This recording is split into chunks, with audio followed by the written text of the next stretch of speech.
What's the market like? The pickleball paddle market, the competition. There are, I think, four. I think in 1994 there were two manufacturers, uh, maybe three. Then it started to. Onyx came out in the early 2000s, I believe, with Steve Wong, who was a 5.0 fantastic player. He came out with some great paddles, some great balls. Then all of a sudden, after this, again, NBC expose on pickleball, I think it was 8 minutes long, it exploded. Then all the big manufacturers came in, and the first one to dip their toe was Wilson. Wilson came out with some paddles that unfortunately were made in China and weren't very good. They didn't have the quality that everybody was expecting, and they were a little too expensive. But as soon as Wilson dove in, people started coming in droves. Some Canadian manufacturers, some very good uh, concepts from a company called Paddle Tech, makes beautiful paddles. They take a durability market position, but they're very good to play with. Uh, they don't quite have the same feel as a graphite or a fiberglass, but great paddles. So now, through mom and pops, through the big guys, including Gamma just came into it. Gamma makes all the handles, all the grips for every pickleball paddle out there. They got into the market a year ago. Gearbox just came out with it. So people are jumping in, and I believe there are 41 or 42 manufacturers.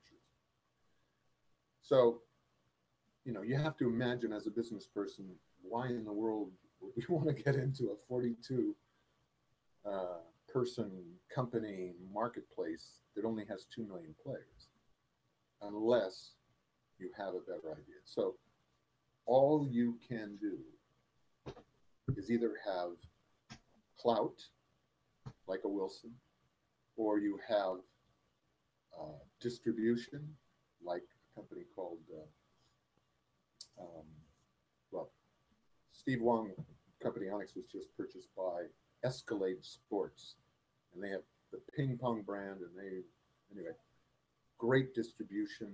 They're very good at getting it out there. They cover all of the marketplaces, and they know how to talk to them. We said, well, if we're going to jump in, it better be with something that is significantly new, yet falls within the guidelines and the rules of the USAPA. So business says you either have to have a strong point of difference in your product, or a breakthrough, or something that significantly stands out, or you better have a heck of a lot of money.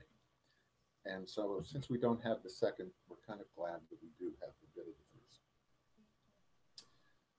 So, I did want to mention that the market share size, if you look at them, I break it out on our website if you're interested in reading. I did quite a bit of research on how those 2 million people are broken down. And you'll see that we break it out between the casual recreational but serious player who plays in regional tournaments, as opposed to the really high-end tournament players. And the tournament players are great. I mean, it's amazing to watch, and they go to all the tournaments. Some fantastic play, and you're seeing more and more tennis players showing up there, but they're only about, I would say, a 20th of the market, maybe a 30th of the market. The largest group are the recreational players in the retirement centers, like the villages with 200 courts or 150 courts, or retirement centers down in Arizona with all these beautifully redesigned courts that, by the way, used to be tennis courts. So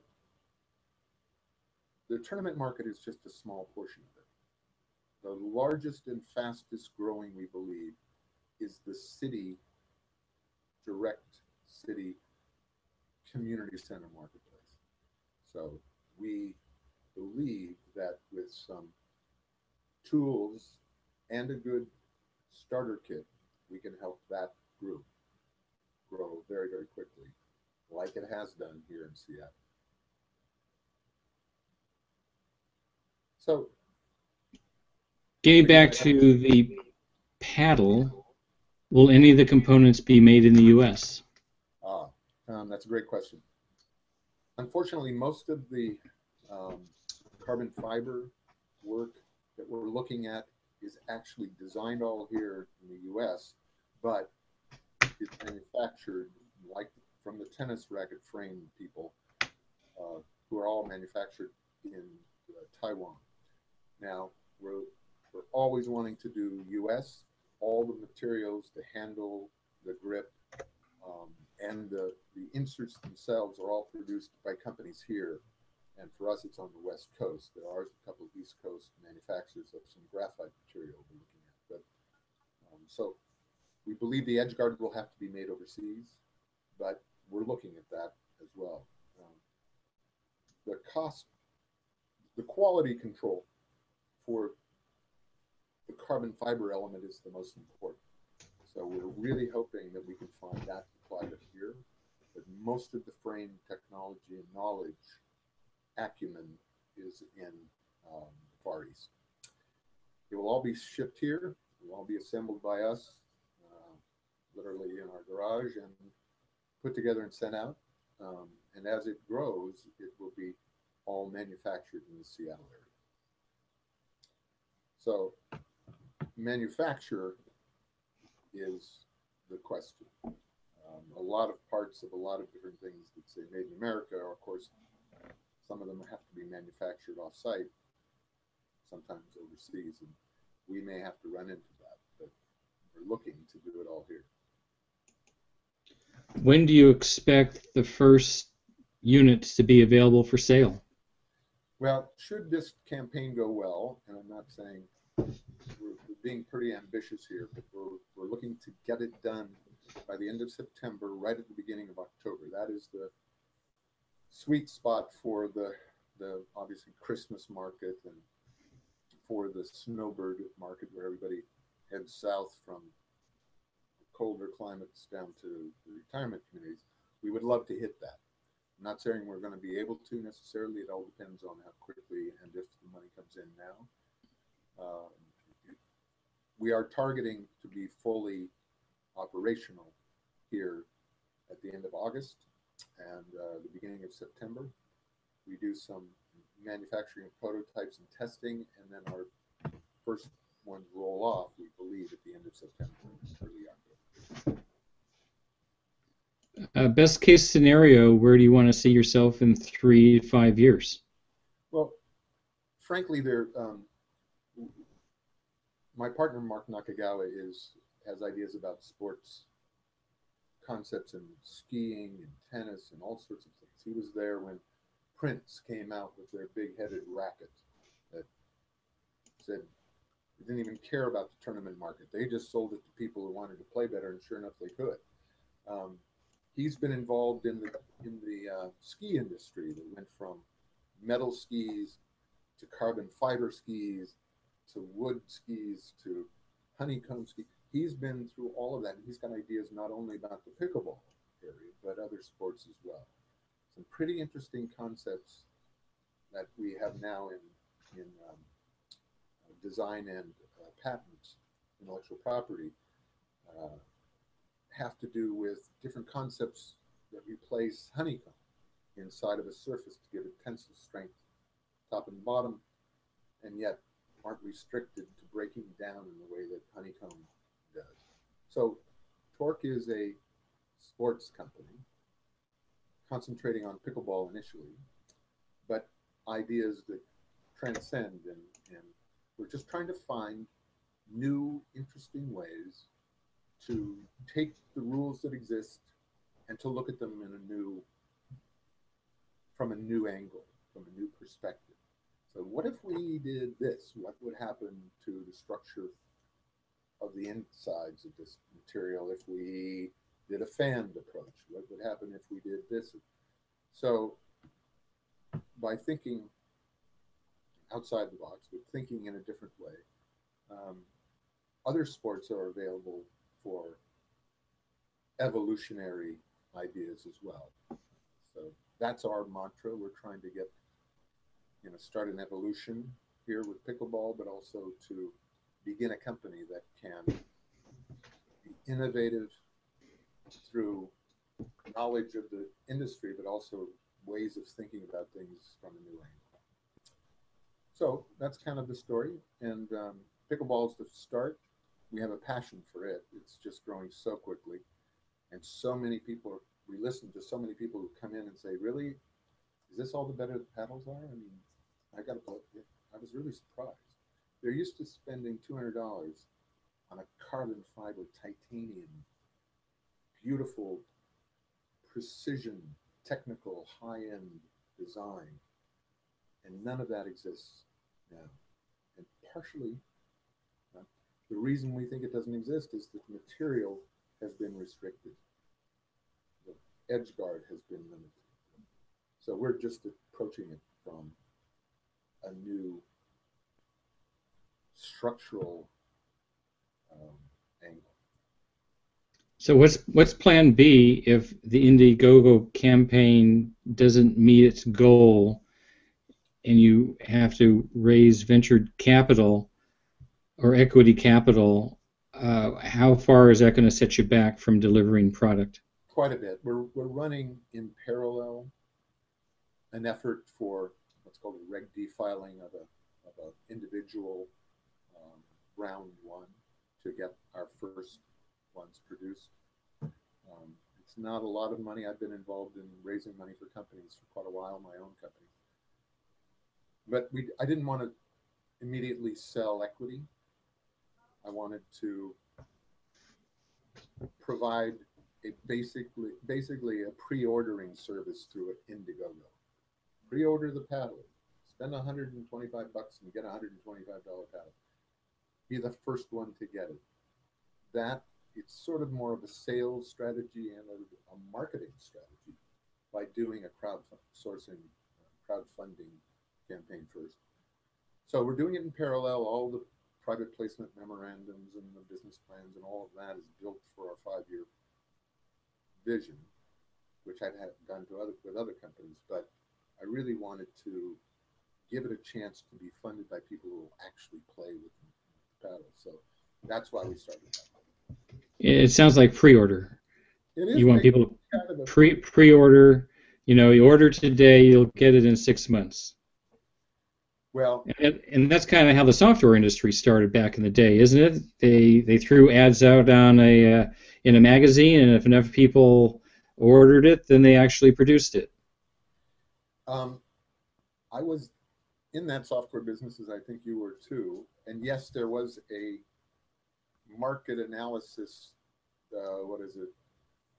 seeing what the need was by actually offering product and to see what the reaction would be. So we did that with this thing, with this idea, by simply taking it out and showing it to people and say, hey, what do you think? And kind of got some feedback initially, or we wouldn't have jumped off this cliff to just go ahead and produce it.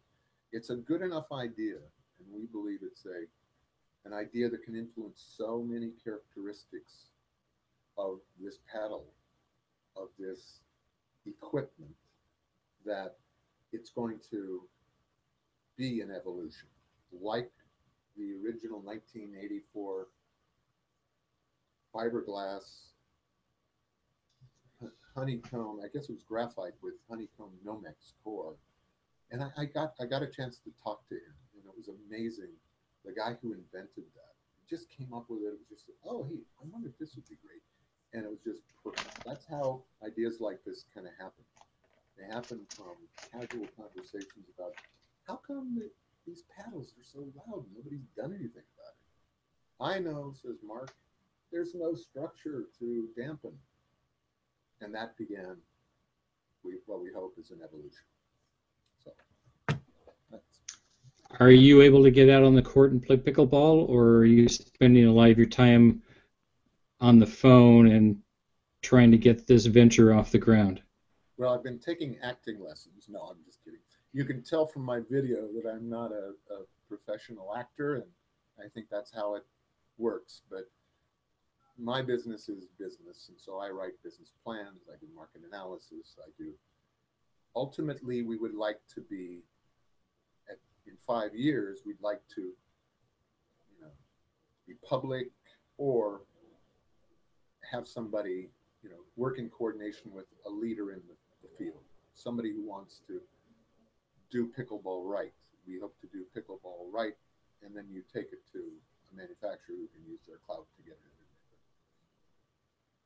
in. As you know, in the software business, the little guys, a lot of the times, as I say, the pioneers kind of end up in the trail with the arrows in their back, and then the guys that follow them walk over them. And we could be there. This could be an idea that just begins an evolution, and that would be good enough.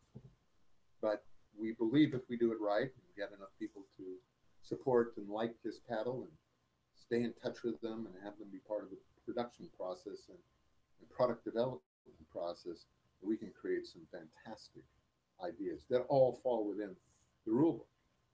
So that's how it changes.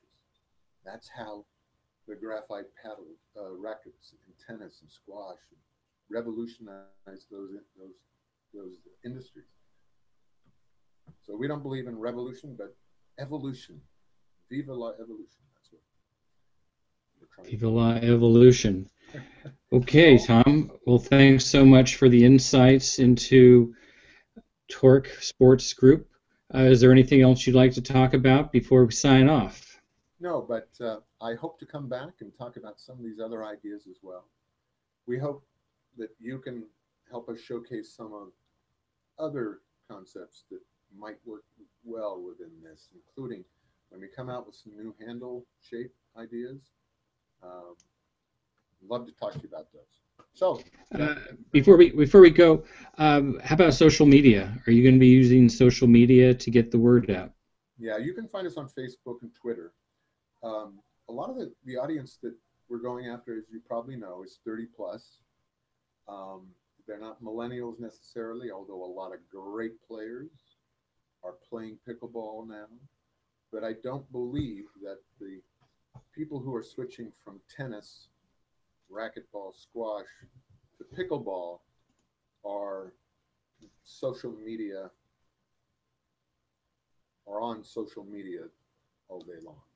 So as we go and talk to the community center leaders, the people who run the community centers, the universities, et cetera, et cetera, et cetera, we have to be able to have them see us everywhere. So yes, we have social media representation, but it's not our main thing. We have to do it one-on-one. We have to talk to people on the phone, in demonstrations. We have to get things in people's hands and let them talk about it.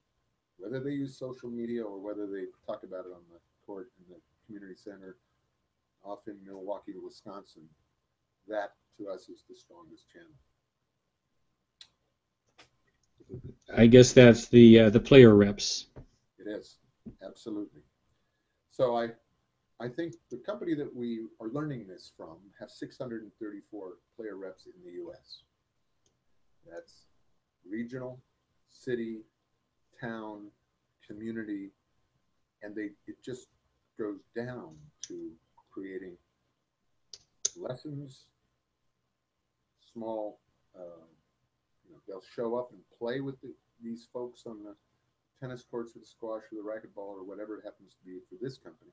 And that's what we plan on doing as well. We want to be at those community centers and help them nurture it, teach people to play, teach people to be better, teach people the differences between materials and the technologies and why a solid edge guard will last 10 times longer than a edge guard around a piece of honeycomb material.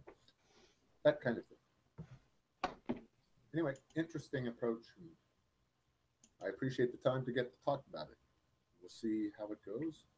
And I believe it's going to be a good step for this industry. Okay. Well, thanks so much, Tom, for your time. Tom O'Rourke, TORQ Sports Group in Seattle, Washington. Have a great day. Great. Thanks, Jack. See you all.